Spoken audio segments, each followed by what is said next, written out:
old house stood on a hill overlooking the town, its empty windows like vacant eyes staring out at nothing. It had been vacant for years, ever since old Mrs. Gable passed away. People said she'd been a bit eccentric in her later years, but harmless. Just a reclusive old woman who loved her garden and her cats.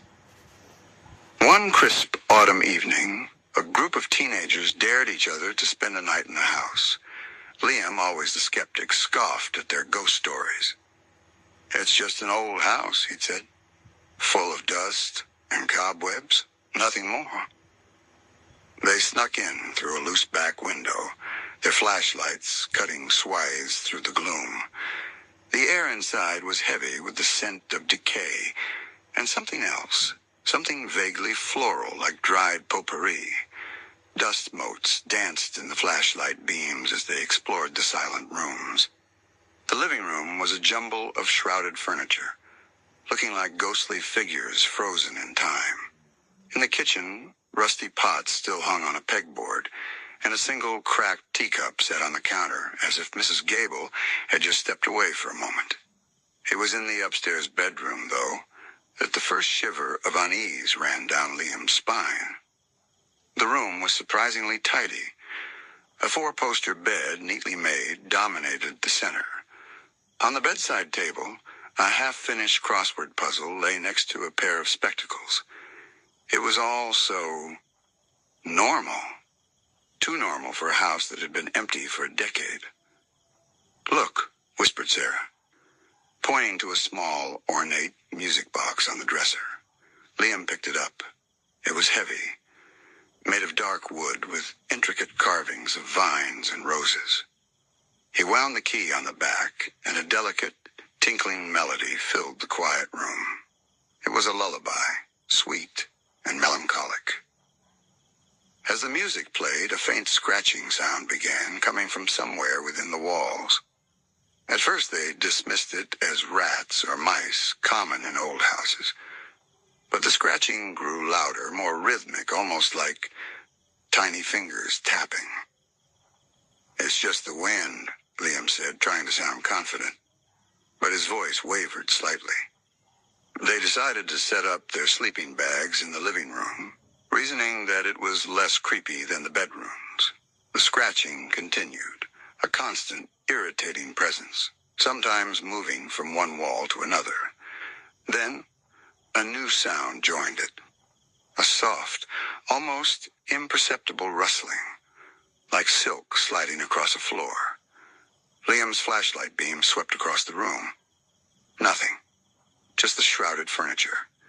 He tried to tell himself it was their imaginations, fueled by the darkness and the old house's reputation.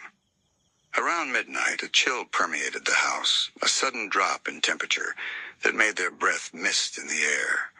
The scratching intensified, now accompanied by what sounded like faint whispers, just beyond the range of understanding. Suddenly, the music box in the upstairs bedroom began to play again on its own. The sweet lullaby drifted down the stairs, clear and distinct. The teenagers froze, their faces pale in the dim light of their flashlights. "No way," Mark whimpered. "We didn't wind it up again." Liam, despite his skepticism, felt a prickle of fear. He walked to the foot of the stairs, shining his light up into the darkness.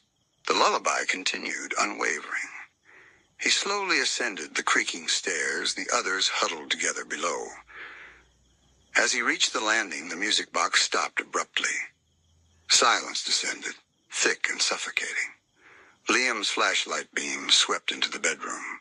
The music box sat on the dresser, just as they'd left it. But then he saw it. On the neatly made bed, nestled among the pristine pillows, was a single, withered rose. It was a deep crimson, but its petals were shriveled and dry as if it had been plucked years ago. Yet there it was, fresh amidst the dust. A faint, almost imperceptible scent wafted to him. The same faint floral scent he'd noticed earlier, but now stronger, mingled with something else. Something strangely sweet and cloying, like old perfume. He backed away slowly, his heart pounding in his chest. He didn't run, didn't scream, but a profound sense of wrongness settled over him. It wasn't a ghost he feared, not exactly. It was the insidious, quiet normalcy of it all.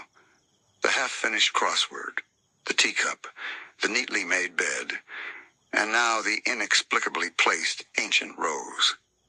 It was as if Mrs. Gable had never truly left, not in the way they understood leaving. He descended the stairs, his face grim. "We're leaving," he said, his voice low but firm. No one argued.